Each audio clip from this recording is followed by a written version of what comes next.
مومنہ بار town سید زین علی شاہ کسی تعارف کے محتاج نہیں، لیکن گزشتہ روز ان کی دادی کا انتقال ہوا تو ٹاؤن چیئرمین ملک عارف ایوان، مومنہ بار ٹاؤن، متحدہ قومی موومنٹ پاکستان رابطہ کمیٹی کے رکن شکیل احمد، اراکین سندھ اسمبلی مظاہر امیر، اعجاز الحق، نصیر احمد، پارلیمانی لیڈر بلدیہ عظمیٰ کراچی، اسد امان اللہ، ڈپٹی پارلیمانی لیڈر بلدیہ عظمیٰ کراچی صلاح الدین یوسف زئی، معروف ٹرانسپورٹر علی میمن اختر ہرمین، کوارڈینیٹر میراج شاہ، فوکل پرسن ٹاؤن چیئرمین خضر حیات، اراکین ٹاؤن کونسل اور مومنہ بار ٹاؤن کے بلدیاتی نمائندوں کے علاوہ مختلف سیاسی اور سماجی شخصیات کے ساتھ ساتھ ٹاؤن انتظامیہ کے افسران عملے نے گہرے دکھ اور رنج کا اظہار کیا اور سوئم کے موقع پر سید زین علی شاہ سے ملاقات کی اور ان سے تعزیت کا اظہار کیا۔ سوئم کا اہتمام سید زین علی شاہ کی رہائش گاہ پر کیا گیا تھا اور سوئم کے موقع پر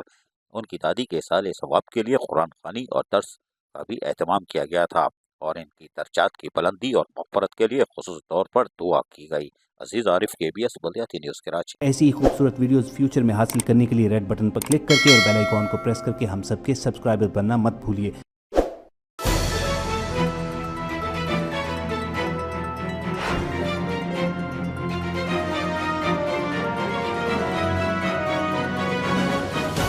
KBS بلدیاتی نیوز۔